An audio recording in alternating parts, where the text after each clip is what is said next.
Okay. Gimel Dalet. They would not prepare a katos by means of a different katos, nor a child by means of his friend. And the children needed to be sprinkled. These are the words of Rabbi Yossi Agili.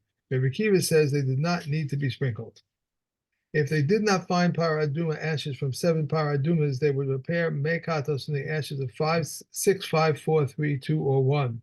And who made them? The first was made by Moshe, the second was made by Ezra, the third and 5 were made from the times of Ezra on. These are the words of Reb Meir.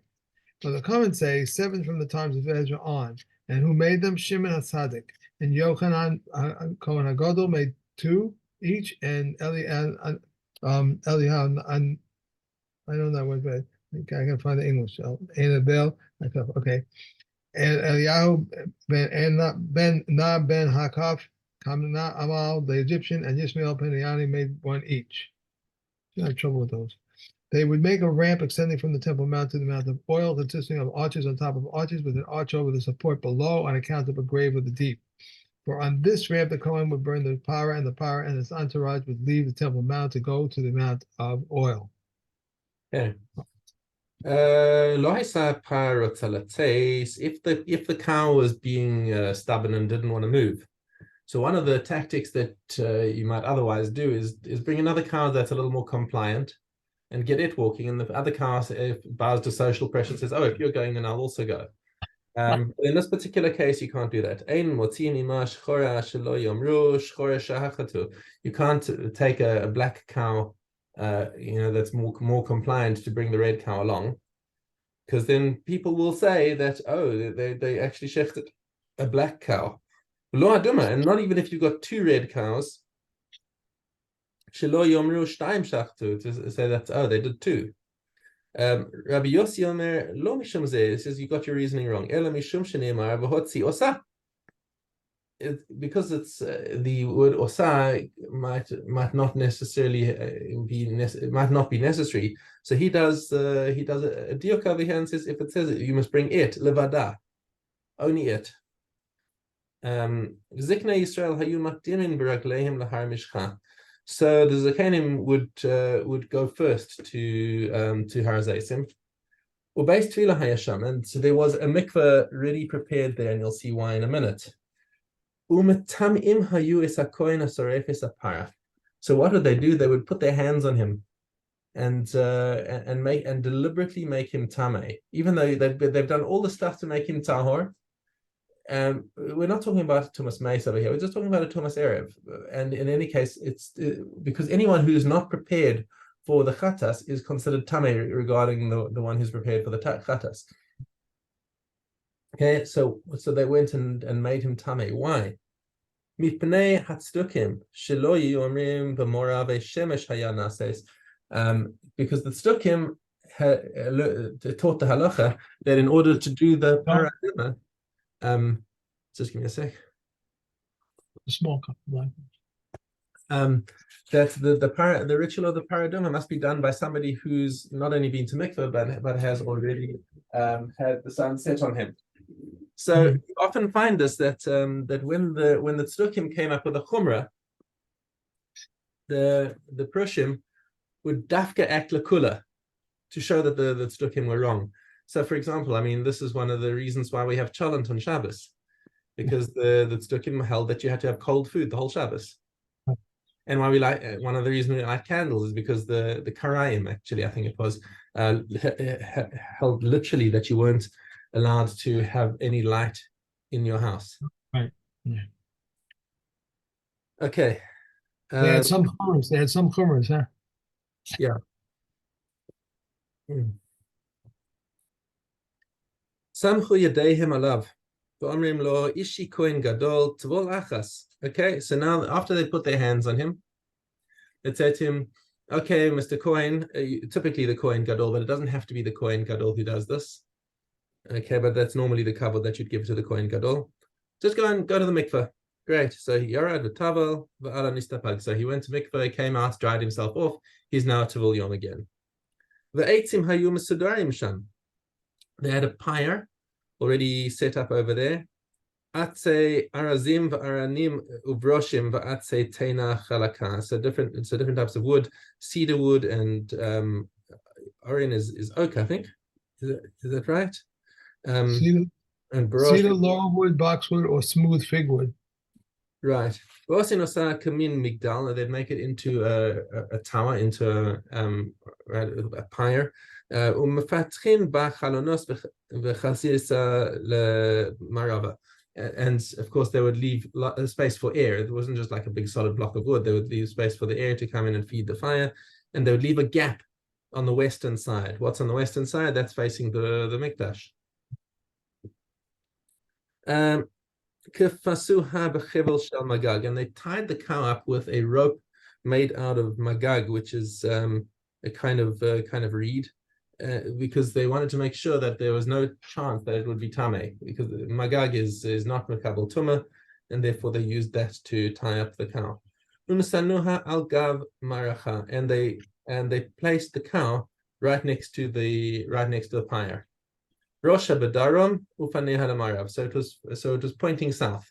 But and then a Kohen made the Mizrach, so the Kohen would stand behind the cow, but with the cow between him and the Mikdash, so that he could reach over its body with his right hand, and so the Kohen's face would also be facing the Mikdash. So he would be facing the Mikdash, he'd turn the cow's head to face the Mikdash, Shachat Bimino, and he would do the Shchita with his right hand, the Kibel Besmolo, and he caught the blood in his left hand. Now, this is immediately a big departure from normal temple rites, because normally you have to catch it in your right hand in a kli.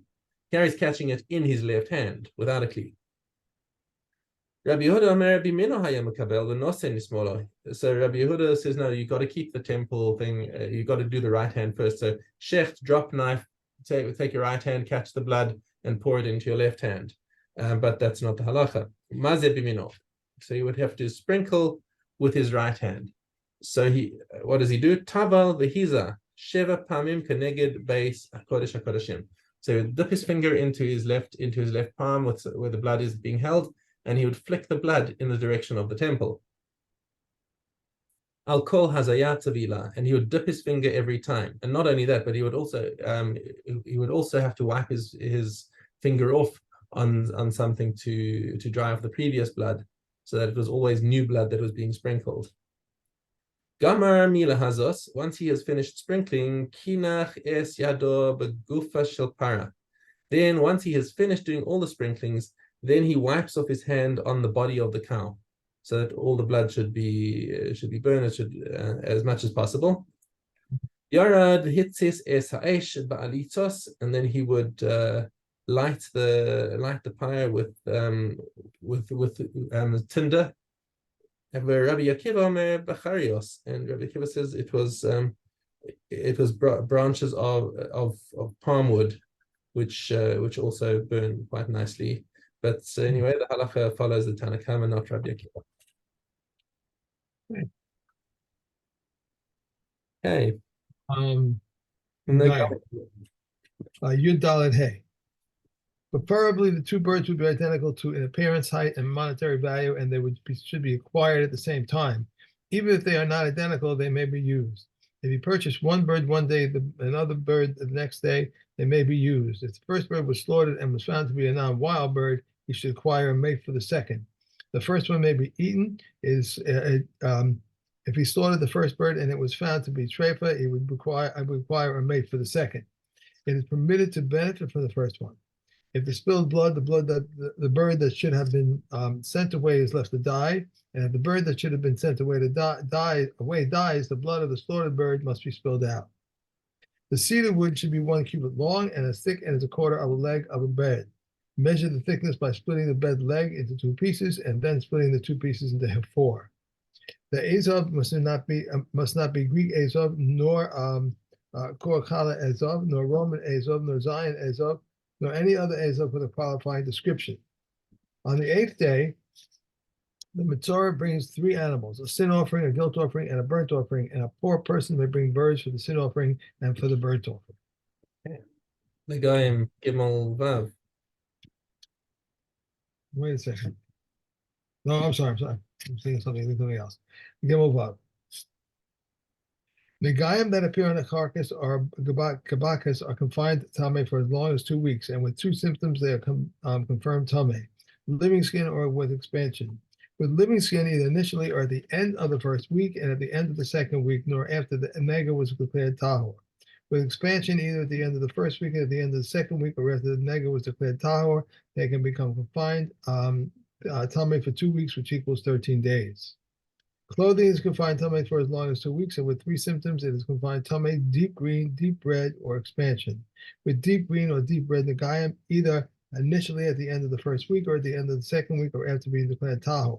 With expansion, either at the end of the first week or the end of the second week or after being declared tahor, is confined tame for 2 weeks, which equals 13 days.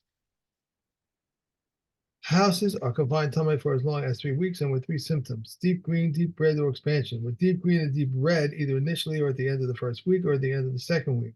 The nega will be confined at the end of the third week or after having been declared tahor. With expansion, either at the end of the first week or at the end of the second week or the end of the third week or becoming tame.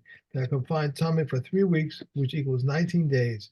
No negayim remains confined for less than a week, no more than 3 weeks. Halem, Zayin Yud Aleph. Here we go. There are instances in which the rabbi spoke of a small measure, liquid or dry measures were prescribed in accordance with Italian measures, which are the same as wilderness ones. There are instances in which the sages stated that measurements will vary according to the size of the individual. One who performs kamitza on a mikvah offering, and one who scoops up the incense, one who drinks a quantity equal to the fill of his cheeks on Yom Kippur, and the food for 2 meals for an Erev Tachum.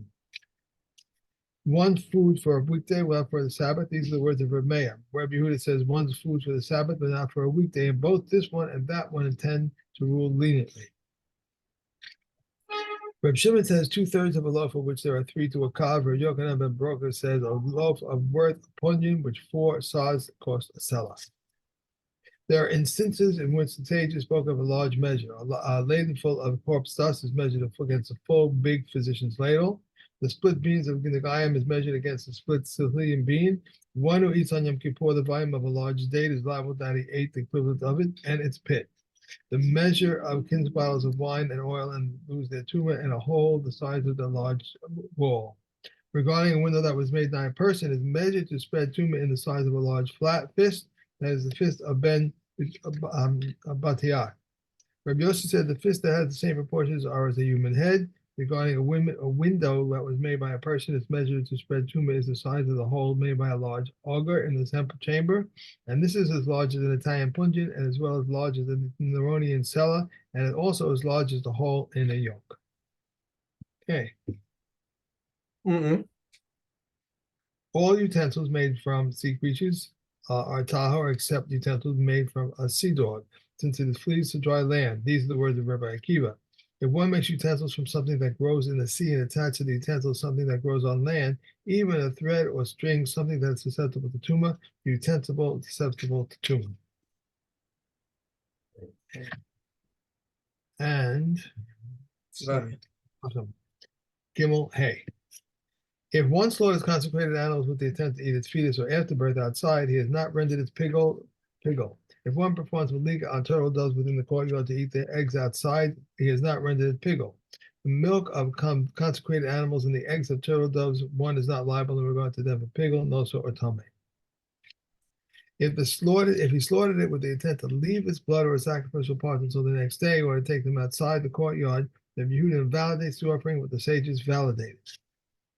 If he slaughtered it with the intent to apply it to the ramp or not opposite the altar base, or not apply that to which should be applied to the lower part of the altar or above, or apply that which should be applied to the upper part of the altar below, or that to apply that which should be applied within the sanctuary on the outside, or that which should be applied outside the sanctuary within it, so that the people who are tummy should eat it, or so that people who are tummy should offer it up on the altar, so that the same uncircumcised person should eat it, or so that uncircumcised person should offer it up, or to break the bones of the Pesach offering, or to eat its half raw, or to mix its blood with blood that is disqualified.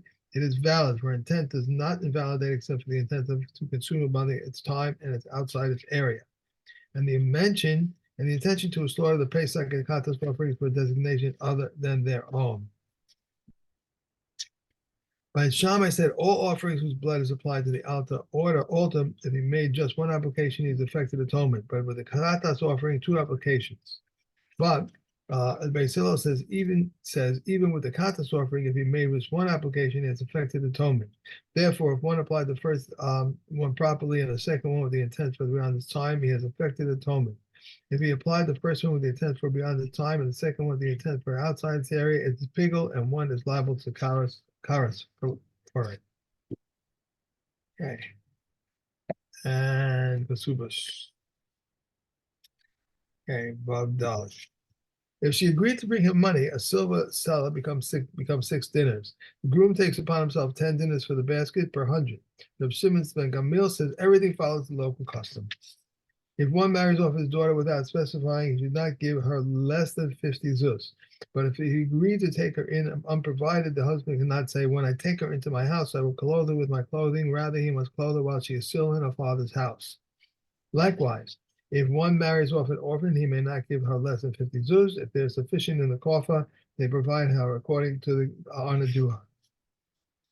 An orphan who is married off by her mother or her brothers with her consent, and they assign to her in writing 150 zuz, when she becomes of age, she can exact from their hand what should be rightfully given her.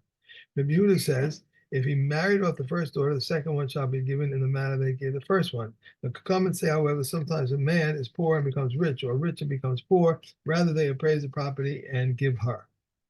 Okay. And last, we have